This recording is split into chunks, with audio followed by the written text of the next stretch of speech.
This week's Parsha is Parshat Beha'alotecha. And before we get into Beha'alotecha, I want to discuss with you a certain halachic discussion that was happening between the Rabbanim.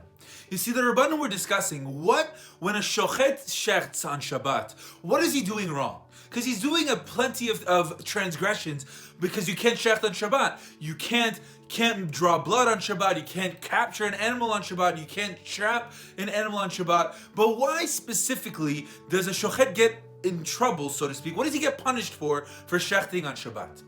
Come Chazal and say that the shochet gets punished because he is tzovea, because he is dying. Because when you shecht an animal, the blood comes out and it dyes everything that it touches. And since he is tzovea, then he gets punished for that, because you cannot die on Shabbat. Now, Chazal then come later and ask a different question. Chazal, they compare the shochet to the Yetzer Hara.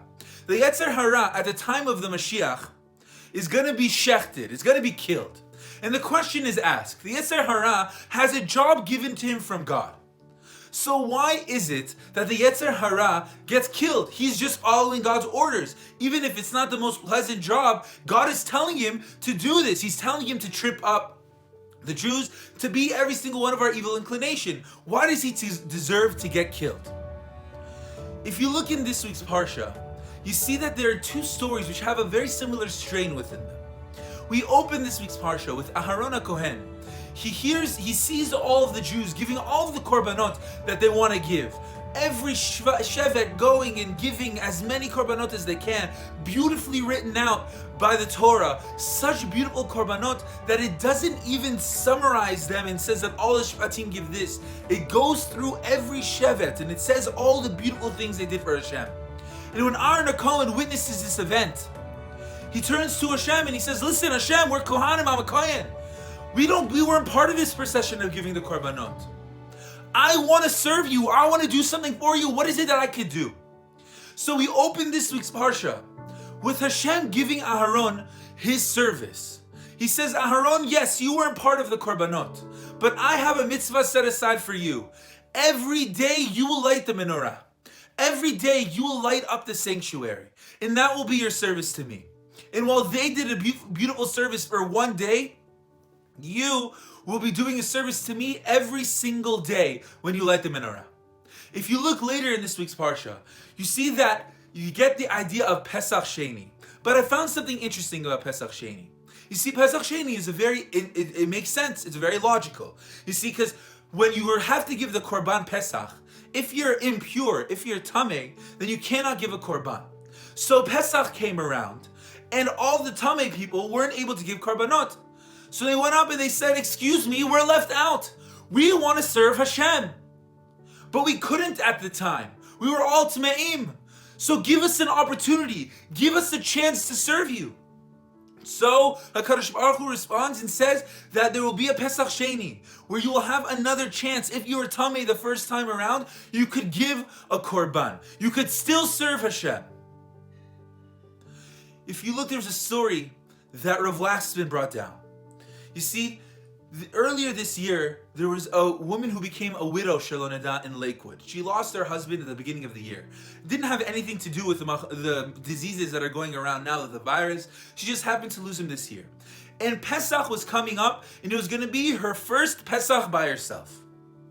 So she was planning on having all of her kids with her, surrounding her at the Pesach Seder, so the sting of their father missing and her husband missing wouldn't be felt so much, because it would be the simcha of family being together. But comes Pesach time, and we find ourselves in our situation. Travel is not allowed. Gatherings are not allowed. So Pesach comes around, and she was facing the prospect of being alone. When her neighbor hears about this, they tell her, "Listen, you could go and sit facing your window, and we'll sit facing our window, and we'll face each other, and we'll have the Pesach Seder together." And the woman, she hears the idea and says, "What a beautiful idea. This way I won't be by myself. I'll at least be able to celebrate with somebody." So comes Pesach, and she had such a beautiful time.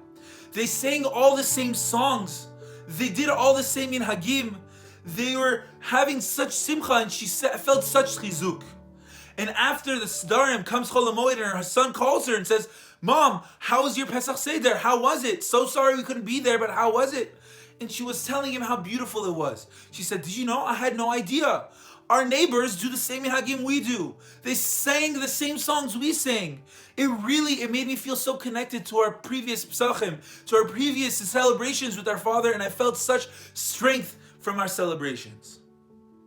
The son then tells her what happened, what really happened. You see, leading up to Pesach, the neighbor calls her son and says, listen, I need you to tell me every single thing that you guys did on Pesach. What songs did you sing? What minhagim did you have? And after he got off the phone with her son, he went and he gathered his whole family. And he sat with each and every one of them and taught them her songs and taught them her minhagim. So when Pesach came, they would be able to strengthen her. This man was not required to do anything. But from this action, we see what a true Jew is. A true Jew is one who looks for opportunities to serve, looks for opportunities to do chesed, looks for opportunities to help those who need help. That's who we really are. That's what our true tafkid is. Why is it that the Yetzer Hara gets shechted when the Mashiach comes? Chazal give the answer that the Yetzer Hara oversteps his bounds. He does more than what his job requires.